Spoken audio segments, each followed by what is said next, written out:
할렐루야! 오늘은 새 예루살렘의 성전에 대해서 말씀드리고자 합니다.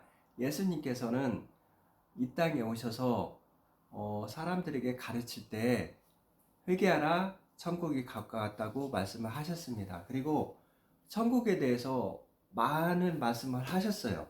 근데 사람들은 그 전까지만 해도 천국에 대해서 개념이 없었고 막연히 보지도 못하고 듣지도 못하였기 때문에 천국에 대해서는 잘 알지 못하였습니다. 그런데 예수님께서는 어떻게 하든지 사람들에게 천국에 대해서 알려주고 싶어 하셨어요. 그래서 여러 비유를 통해서 천국은 마치 겨자씨와 같다, 천국은 마치 먼 임금이 갔다 돌아올 때 하여튼 여러 가지 비유로 천국 얘기를 하셨습니다. 그럼 천국이 무엇인지 예수님께서는 처음부터 아담과 하와를 통해서 두 사람이 합하여 하나가 된다고 그 사실을 가르치고 있었고, 하나님께서는 우리와 하나 되고 싶어서 그 모델을 아담과 하와를 통해서 보여주신 거죠. 근데 여기에서 보면은 계시록 21장 9절에 보면은 천사가 이렇게 말을 하는 거예요. 내가 신부 곧 어린 양의 아내를 내게 보이리라 말씀하고 있습니다. 어린 양의 신부인 것은 어린 양은 예수님을 말하고 있고요. 신부라는 것은 어린 양의 아내를 말하고 있는 것이죠. 근데 높은 산에 가서 어린 양의 아내를 보여주는데 새 예루살렘이 내려오는 것을 보여주고 어린 양의 신부라고 하고 있습니다. 우리 일반 가정에서도 남편이 있고 아내가 있으면은 이 두 사람은 결혼하기 전까지는 알지도 못하였고, 전혀 다른 사람으로서 남남으로서 살고 있었는데, 결혼이라는 그 제도 하나로서 둘이 하나가 되어서 한 집에서 살고, 한 집에서 같은 밥을 먹고 같이 자고, 재산도 같이 누리고 자녀도 같이 양육하고, 분명히 남편과 아내가 각각 있지만은 사람들이 볼 때는 이 둘이 하나가 되어서 하나의 가정을 꾸리고, 또 모든 법적으로나 모든 사람들이 볼 때 부부이지만 한 사람으로서 취급을 한다는 거죠. 그래서 아내에게 말한 것은 당연히 남편에게도 말한 것이 되고, 남편에게 얘기한 것은 당연히 아내에게도 말한 것이 되고, 계약조차도 한 사람이 남편에게 체결한 것은 아내하고 체결한 것이 되고, 이렇게 사람들은 둘은 하나가 된 것 같이 생각을 합니다.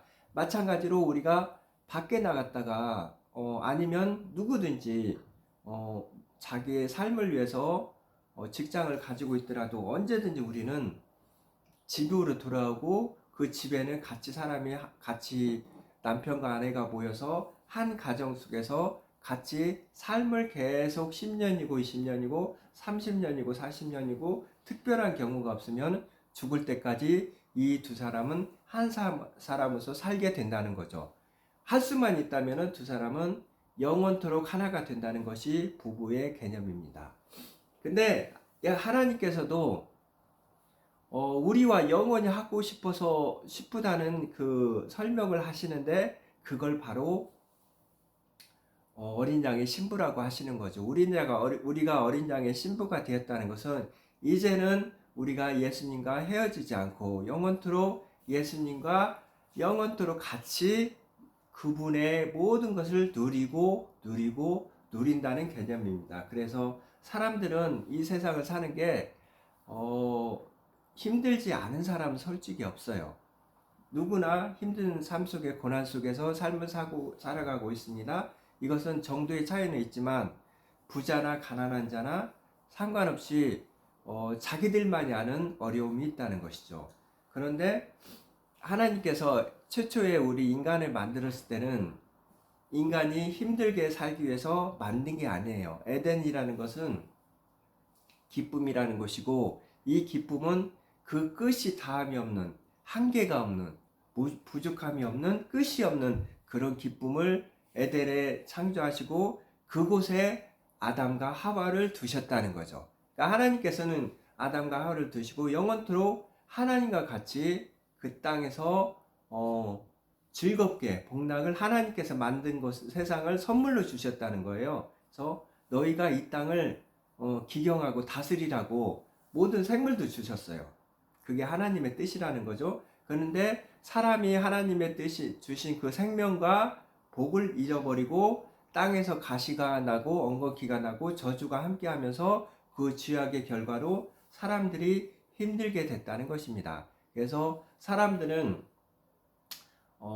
연예인이나 뭐 어느 나라 왕이나 뭐 특별한 사람들은 굉장히 행복하게 사는 것으로 생각해요. 하지만 그 사람들도 나름대로 어려움이 있는 게 이 땅에 살고 있는 한 어쩔 수 없는 한계라는 것입니다. 그래서 참된 평안이라는 것은 바로 예수님께서 오셨잖아요. 샬롬, 평안하뇨.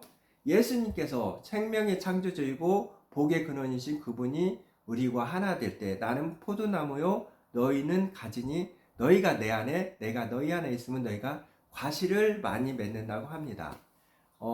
우리가 평안하고 삶 속에서 복을 누릴 수 있는 방법은 예수님을 아는 것, 예수님께 돌아가는 것, 이것이 복음인 것입니다. 그런데 언젠가는 우리가 에덴 동산에서 같이 하나님과 함께 살았듯이 이제는 예수님께서 이 땅에 오셔서 우리와 직접적으로 하나가 돼서 하신다는 그 새 예루살렘을 성을 내려오는데 이 새 예루살렘은 성은 성이라고 표현하고 있어요. 성경책에서는 바벨론 성도 성이라고 표현하고 있어요. 성이라는 것은 일정한 그 울타리를 두고 그 안에서 적들이 못 들어 보호함이 있는 곳을 성이라고 말하고 있습니다. 그래서 새 예루살렘 성이라는 것은 하나님의 보호하심이 있는 곳, 하나님이 다스리는 곳, 하나님이 영역인 것을 새 예루살렘이라고 하는데, 예루살렘이라는 것은 평안이라는 곳이라서 평안이 있는 곳이라는 것이잖아요. 그러니까 지금 이 땅에는 이스라엘의 예루살렘 성이 있습니다. 근데 그 안에는 예수님이 주인이 되지 못하니까 이름만 예루살렘이지 그 안에는 온 세계 만국이 다 와서 싸우는 곳이 되고 분쟁이 있는 곳이고 평안이 없는 곳이 지금의 예루살렘 성이라는 거죠. 그런데 저희가 이제 일정한 시간이 되면 예수님께서 친히 하늘에서부터 만들어 놓은 새 예루살렘을 이 땅에 내려오게 한다는 것입니다. 이 새 예루살렘은 땅에 있는 것이 아니라 하나님께서 직접 하늘에서 만드신 하나님의 능력과 하나님의 존귀와 하나님의 영광이 가득한 곳, 그곳이 이 땅에 내려오셔서 영원히 이 땅에서 이제 예수님과 우리가 하나님과 함께 하게 되는 곳이 새 예루살렘 성이라고 하는데, 이 땅에서 만들어진 예루살렘이 평안하기 실패했지만 하나님께서 하늘로부터 만들어진 새 예루살렘은 얼마나 그 아름답고 그 존재만으로도 영광스럽고 얼마나 존귀하고 좋은 것인지 우리가 성경을 통해서 알 수가 있습니다. 그 하늘에서 내려온 거룩한 성 예루살렘 성을 보이니 하나님의 영광이 그곳에는 있다는 거예요. 하나님의 영광이 있고 그 성이 한 보석 같은데 무슨 보석이라고 하냐면은 벼곡과 같고 수정같이 맑다고 하는 것입니다. 새 예루살렘이 벼곡 같다는 거예요. 그리고 수정 아시죠? 밝은 수정, 빛나고 맑은 수정, 투명한 수정, 그러니까 하나도 조금도 어두움이 없고 귀한 그 보석 수정 같은 것인데 왜 벼곡이라고 이렇게 성경책은 표현하고 있을까요? 여러 가지 자료를 통해서 벼곡에 대해서 봤더니 벼곡이라는 것은 피색깔이더라고요. 피색깔. 피색깔이어서 예루살렘 성은 남들이 봤을 때 붉은 성이에요. 크고 붉은 성. 마치 우리를 위해서 죽으신 예수님의 그 보혈을 상징하듯이 보혈을 입듯이 붉은 성으로 이라는 의미로 벼곡이라고 설명을 하고 있습니다. 그런데 벼곡이 가지고 있는 보석의 뜻이 있어요. 성경책에서 보면 이스라엘 그 지파를 상징하는 12지파 중에 벼곡을 상징하는 지파가 납달리 지파입니다. 근데 납달리 지파의 이름의 뜻이 뭐냐면은 내가 겨루어서 이겼다. 바로 이긴 자들이 들어가는 성이 바로 새 예루살렘 성이라는 것입니다. 근데 예수님께서도 말씀하시잖아요. 내가 보혈의 피로써 죽음을 이겼다. 죽음을 이기고 새 생명으로서 부활의 첫 열매가 되었다. 이긴 자, 세상을 이김은 이것이니 믿는 자의 그 믿음과 예수님의 보혈로 세상을 이기는 것입니다. 그러므로 새 예루살렘에 들어갈 수 있는 사람들은 그 자들은 이긴 자들만이 들어갈 수 있는 것입니다. 이 세상 사람들은 살면서 누구나 다 싸움을 하고 있어요. 이 싸움은 무슨 싸움이냐면 나와의 싸움, 내 자신의 죄와 나와의 싸움인 것이죠. 이 싸움에서 이기지 못하고 죄악에 지는 사람은 누구든지 진자는 이긴 자의 종이 되는가 같다고 하셨듯이 이 죄악을 이기지 못하는 사람은 이 새 예루살렘에 들어갈 자격이 없는 것이죠. 이 새 예루살렘에 들어갈 수 있는 사람은 흰옷을 입은 사람들이 이 새 예루살렘에 들어갑니다. 성경책에서 흰옷이라는 것은 성도들의 옳은 행실이라고 규정을 하고 있습니다. 제사장들도 여러 가지 제사장의 일을 할 때는 에봇을 입어요. 청색 옷을 하얀 옷 위에 속옷 위에 겉옷 청색 옷을 입고 에봇을 붙이고 그 거룩한 관을 쓰고 제 허리띠를 띠고 여러 가지 일을 하는데 1년에 한 번 속죄소에 들어가는 대제사장은 하나님 앞에 들어갈 때는 에봇을 입지 않고 거룩한 옷을 다 벗고 온전히 흰 옷만 가지고 입고 하나님 앞에 보혈을 뿌릴 피를 들고 지성소로 들어 나아간다는 것입니다. 우리가 지성소로 나아갈 때는 오직 뿌려진 피와 그 다음에 흰 옷만 입고 있을 뿐이라는 것이죠. 오직 우리에게는 주 예수의 보혈로서 씻김을 받아서 깨끗한 자만이 하나님 앞에 지성소 앞에 날아갈 수 있는데 그렇게 나아가서 지성소에서 법궤 안에 피를 뿌릴 때 하나님의 세키나의 영광이 지성소에 임하는 것을 볼 수 있습니다. 이미 새 예루살렘은 이미 하나님 앞에 피가 뿌려져서 그 안에서 거룩한 성망으로서 우리 앞에 있고 그렇기 때문에 거룩한 성에는 하나님의 영광이 항상 있다는 것이 바로 오늘 성경 말씀에서 말해주고 있습니다. 이 새 예루살렘에서 기초석이 12분이 있는데 크고 12분이 있는데 그 12분은 이스라엘 자손 12지파가 이름이 새겨졌다는 것입니다. 하나님의 자녀에게도 이스라엘 야곱에게도 여러 12자식이 있었듯이 하나님의 자녀에게도 하나님을 열심히 믿고 있지만 사실은 그 안에서도 성격과 개성이 틀린 여러 종류의 사람들이 있다는 것입니다.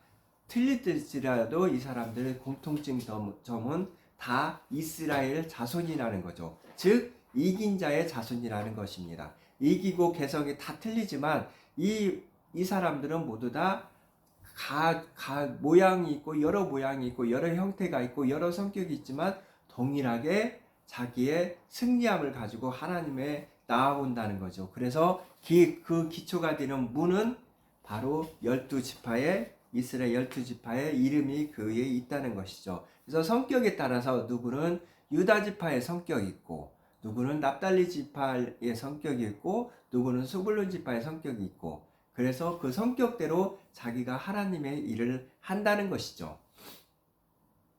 그리고 또 하는데 동쪽의 세문, 북쪽의 세문, 남쪽의 세문, 서쪽의 세문이 있습니다. 우리에게 세상 모든 열국들이 다 하나님의 앞으로 나올 때는 한 방향으로 다 달려오지 않습니다. 하나님은 모든 사람들의 중심이 되시고 모든 세계 열방이 중심 되신 하나님 앞으로 다 모여든다는 것이 바로 동서남북으로 누구든지 하나님의 가려는 사람은 그 가는 길이 열려져 있다는 게 바로 새 예루살렘을 얘기하고 있습니다. 마찬가지로 이 기초석, 새 예루살렘에 기초석이 있어요. 그런데 이 기초석은 바로 12사도들,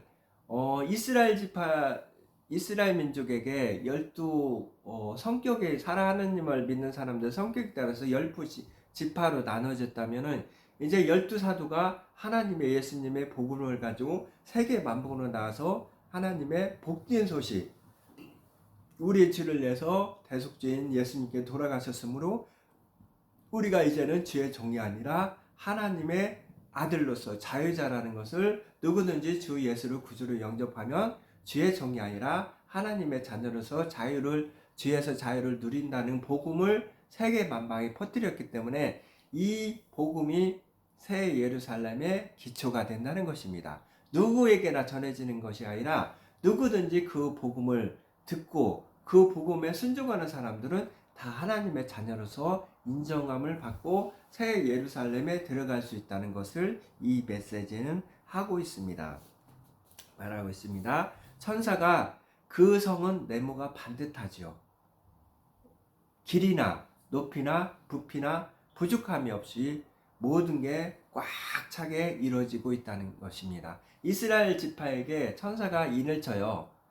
유다 지파에 12,000명, 모든 12지파에게 12,000명씩 인을 치고 났더니 그 모든 사람들이 보니까 14만 4천이 되었더라. 이것은 숫자를 말하는 게 아니라 하나님의 선택하신가 부르신가 그 안에 순종하심이 완전히 꽉 찬 숫자를 말하는 거죠. 그러니까 12지파에 12,000명을 불렀다는 것은 조금도 부족함이 없이 모든 충만한 사람을 하나님 앞으로 부름을 받고 그들에게 하나님 거라고 인을 치셨고 이들이 바로 하나님 나라의 기둥이 되고 하나님 나라의 새 예루살렘이 되고 하나님 나라의 거룩한 새 어린 양의 신부가 된다는 것이죠. 이것은 하나님 앞에 나와서 진정으로 신령과 진정으로 예배하는 교회가 되는 것이고 우리가 되는 것이고 하나님 앞에서 하나님의 자녀로 살기를 결단한 우리가 바로 새 예루살렘이 된다는 것입니다. 이들에게는 마찬가지로 천사들이 갈대로 측량해 봤더니 12,000 스타디온이라고 하는데 이것은 이제 숫자적으로 2,400km라고 하지만 영적 의미로서는 12,000, 12,000 그 지파들의 딱 사람들이 쌓여서 온전히 부족함이 없이 이스라엘 온 12지파가 다 부족함이 없이 모두 다 하나님의 부르심을 받아서 나와왔을 때 14만 4천이 됐듯이 이 새 예루살렘은 하나님의 부르심을 받고 거기에 순종한 사람들이 하나님 앞에 나와서 하나의 하나님의 거룩한 새 신부가 됐다는 것을 의미하고 있습니다. 그래서 14만 4천은 하나님께서 하늘에서부터 설계를 하셨고 하나님께서 그들을 부르셨고 그들에게 인을 치셨고 또 하나님의 자녀로 만드셨기 때문에 조금도 어두움이 없고 조금도 부족함이 없는 사람들 하나님께서 계획하시고 완성하신 그분들이 얼마나 귀하고 귀하겠습니까? 그 사람들이 여러분들은 고난 속에서 이 세상을 살아가고 있지만 여러분들의 그 인생길에는 바로 하나님의 계획하심이 있고 부르심이 있고 인도하심이 있어서 결국은 여러분들이 새 어린 양의 신부가 돼서 영원토록 주님과 함께 하신다는 이 얘기를 하고 있는 것입니다. 우리가 막연히 그 전에는 이 성경책을 알고 있기 전에는 천국이란 너무나 막연한 것이었지만 언젠가는 우리가 죽으면 가야 할 길이라 그 막연한 무엇인가라고 생각을 했지만 성경책에서는 이렇게 하나하나 구체적으로 주의 백성들을 내가 너희와 영원토록 함께 하겠다. 그런데 남편이 아내와 같이 언제든지 함께 했듯이 나도 이제는 너희가 고난을 통과하고 나와 그날이 왔을 때는 영원토록 나의 영광으로서 너희와 함께 하겠다는 것을 하나님께서는 지금 말씀하고 계시는 것입니다. 우리가 그 영광된 것을 보면서 이 하루도 감사하고 주님 앞에 감사함으로 나가야 되겠죠. 그래서 예수님께서 우리에게 또 하시는 말씀이 뭐냐면은 항상 기뻐하라. 쉬지 말고 기도하라. 범사에 감사하라. 이것은 우리가 마땅히 해야 될 것으로 주님께서는 말씀하고 있는 것입니다. 왜냐? 그전에는 하나님께서 너무나 먼 곳에 계셨지만 임마누엘 예수님께서 우리와 함께 하시기 때문에 우리가 이제는 기뻐할 수밖에 없는 거예요. 그게 이제 비록 육신에 살고는 있지만은 하나님께서 내 주인이 되어 주시기 때문에 진정으로 하나님을 나의 주인으로 맞아주신다면은 그 모든 것이 아내 집안의 모든 살림이나 모든 것을 아빠가 책임져 주듯이 아빠에게는 능력이 있는 아빠도 있고 없는 아빠가 있어서 가정이 어려운 집안도 있고 부유한 집안도 있지만은 우리의 가장 되시고 우리의 신랑이 되시는 분은 이제 하나님이 되시기 때문에 그분은 능력이 있으시는 분이고 그분이 모든 것을 책임지겠다고 하시는데도 우리가 기뻐하지 않고 있다는 것은 온전히 그분과 하나가 되지 않고 그분의 능력을 인정하지 않은 게 되는 것이죠. 그래서 그분이 우리와 임마누엘로 우리와 오셨다는 얘기는 이제는 너희는 항상 기뻐해야 한다. 쉬지 말고 기도해야 된다. 이 말은 나와 너희는 이제 남편과 아내가 하나 되었듯이 끊임없이 나는 너희들과 대화하고 너희와 교제하고 하나가 되기 때문에 눈에 보이지 않는 하나님과 우리가 교제하는 방법은 바로 기도라는 것이죠. 기도라는 것은 그래서 남편과 아내는 모든 말을 해요. 좋은 말도 하지만 투정 부리기도 하고 불평도 하기도 합니다. 여러분들이 만약 힘들고 어렵고 짜증나고 있고 내 맘대로 안 되는 게 있으면은 남편과 아내는 경우를 따지지 않거든요. 그냥 하나님 앞에 다 말씀드리세요. 그분은 그걸 듣고 싶어 하시는 분입니다. 저는 속이 좁아서 그러지 못할 때가 많은데 하나님은 그런 분이 아니셔요. 모든 것을 우리의 숨소리까지도 우리의 생각까지도 다 듣고 싶어라 하시는 분이고 아내의 그런 필요를 남편이 들었을 때 어떻게든 그 필요를 충족시켜 주려고 노력하는 게 바로 남편의 사명이 아니겠습니까? 그 길을 우리는 그렇게 생각하시고 하나님을 어렵다고 생각하시지 마시고 항상 나의 가장 소중하고 나의 가장 편하고 나와 가장 나를 잘하는 분으로 인정하시고 우리 삶 속에서 주님과 동행하는 삶을 살았으면 좋겠습니다. 그 성의 기초석도 마찬가지로 12보석으로 되어 있대요. 12보석이 다 의미가 다 있지만은 여기에서도 처음에 한 것이 첫 번째 기초석이 벼곡이랍니다. 우리가 주님 앞에 나아갈 때는 기분이 드는 게 있어요. 모든 거에 앞서서 제일 먼저 필요한 게 예수 보혈의 피를 인정하고 그 피를 내가 피로 인해서 내가 죄사함을 받았고 그 피 뿌린 그 피로 인하여 내 저주가 떠나갔다는 것을 선포하는 것이죠. 그게 우리가 주님 앞으로 나아가는 첫걸음입니다. 그래서 첫 번째 기초석이 벼곡이 되는 것이죠. 그리고 여러 가지 남보석도 있고 옥수도 있고 녹보석도 있고 뭐 생명과 뭐 보화 모든 것을 상징하는 다 이름이 있는데 11번째는 청옥이 있고 12번째는 자수정이 있잖아요. 하나님 앞에 보좌 앞에는 세상이 천국을 쫙 펼쳐져 있다는 것입니다. 우리가 이제 하나님 앞에 나아갈 때는 우리가 천국 백성으로서 나아가잖아요. 지금은 이 땅에 속해서 있는 사람으로 살고 있지만 하나님 앞에 나아갈 때는 우리가 하나님의 백성으로 나아가기 때문에 땅에 속한 사람이 아니라 하늘에 속한 사람으로 나아가기 때문에 천국이 펼쳐져 있고 하늘의 백성이 되는 사람만이 바로 하나님 앞에 나아갈 수가 있는 것이죠. 그리고 12번째 보석이 우리의 끝에는 자수정입니다. 자수정이라는 것은 보라색, 바로 양의 의복을 말하는 거고 우리가 하나님과 같이 있을 때는 하나님께서 왕이시기 때문에 예수님께서 왕이시기 때문에 왕과 하나가 되는 우리 어린 양의 신부도 당연히 왕이 되는 것이죠. 그래서 내가 아버지 옆에 앉은 것 같이 너희도 나와 같이 앉아서 12보좌에 앉아서 이스라엘을 심판한다고 했듯이 바로 보좌에 앉는다는 것은 왕권을 허락받았다는 것이고 왕이신 주님과 하나가 돼서 우리가 이스라엘 민족을 다스린다는 것이죠. 이 이스라엘 민족이라는 것은 이긴 자들, 하나님의 어린 양의 보혈로서 이긴 자들이 하나님과 영원히 함께한다는 의미가 있는 것입니다.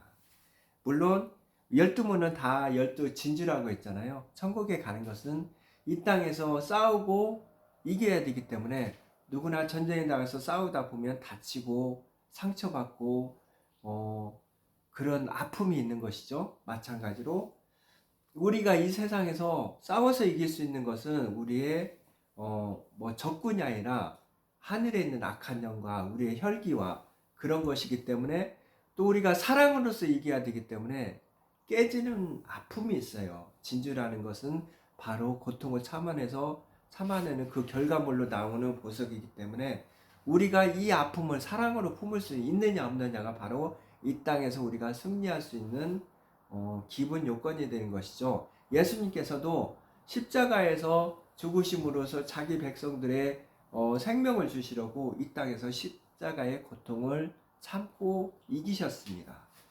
보라, 내가 세상을 이기었노라. 예수님은 이 세상을 이긴 것은 병 낫게 하는 능력도 아니고 오병이어를 주는 그런 능력도 아니고 죽은 자를 살리신 능력이 아니라 바로 십자가의 그 고통으로서 이기셨다는 거죠. 우리도 이 땅에서 이길 수 있는 것은 바로 사랑밖에 없습니다. 사랑으로서 이겨서 그 십자가 새 예루살렘 하나님의 어린 양의 신부로서 부족함이 없는 자들로 살기를 소망합니다. 이 성전은 해나 달의 비침이 쓸데가 없대요. 우리 육신의 세상에는 낮에는 해가, 밤에는 달이 있어 우리 세상을 비추고, 만약 해가 달이 없다면 저희가 어두워서 살 수가 없을 것입니다. 추워서도 살 수가 없겠죠.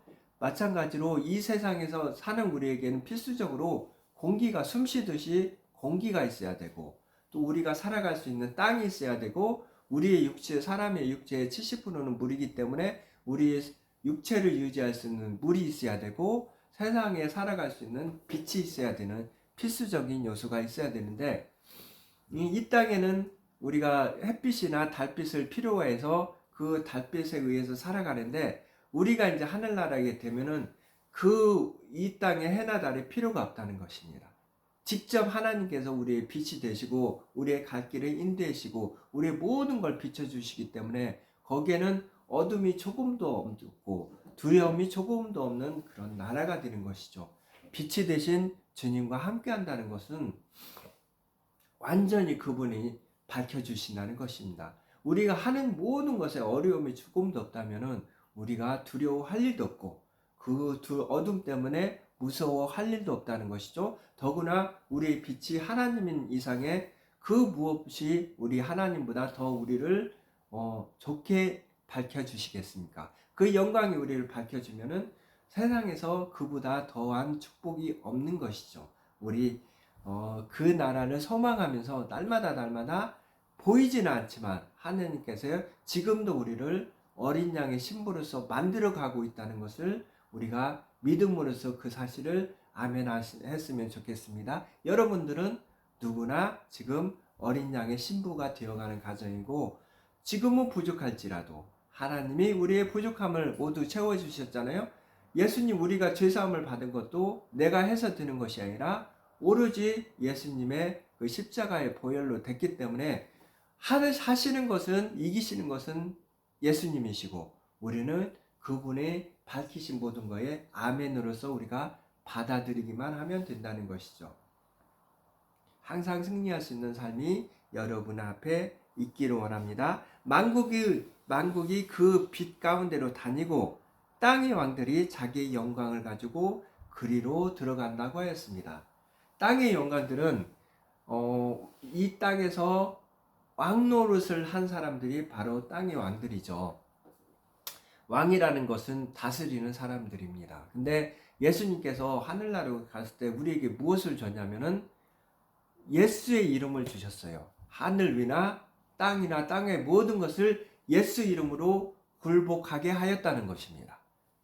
우리는 예수의 이름으로써 이 세상을 하늘이나 땅이나 땅 안에 있는 모든 피조물들을 다스릴 수 있는 권한을 우리가 받았다는 거예요. 근데 우리가 왕이라는 것을 인식하지 못하면은 다스리지를 못합니다. 예수 이름으로서 명하노니 가정을 지배하고 있던 모든 병만은 떠나갈지어다. 예수 이름으로서 명하노니 사람을 울게 하는 모든 더러운 악한 영들은 떠나갈지어다. 예수 이름 명하노니 가정에 불화케 하고 분쟁케 하고 사람 고통을 주는 역사는 못하는 악한 영들은 떠나갈지어다.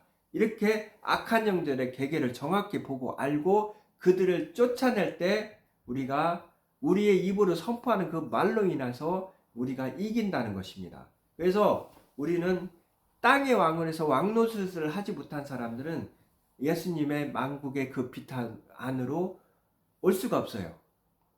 이것은 성경책에 적히는 것이기 때문에 우리가 먼저 예수님의 보혈 말미암아 왕인 것을 인식해야 되고 또 입을 열어서 예수님의 그 능력이 보혈의 능력이 선포될 수 있도록 우리가 선포를 해서 이 땅에서 어둠을 물려내고 다스리는 자들이 그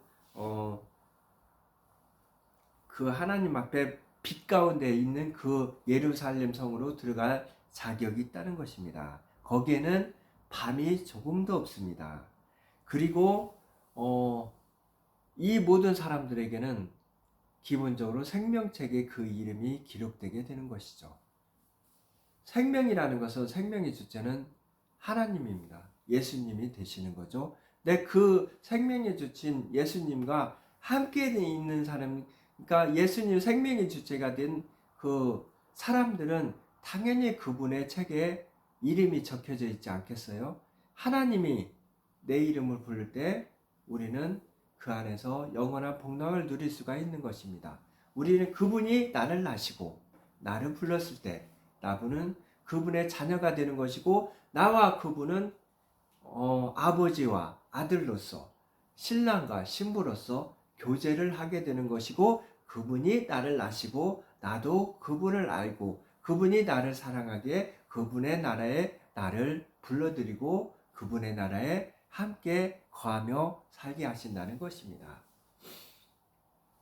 여러분, 우리가 새 예루살렘 성을 성경을 통해서 봤습니다.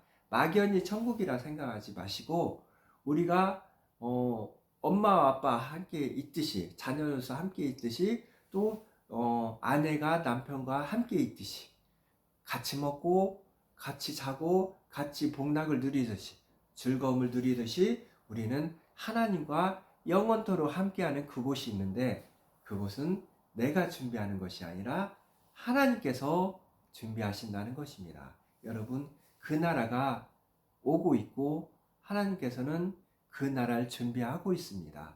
우리가 그 나라를 소망하면서 이 시간 우리의 믿음을 흔들리지 않고 확고하게 믿음을 주요 온전케 하시는 주 예수를 바라보는 귀한 시간이 됐으면 좋겠습니다. 감사합니다. 기도하겠습니다.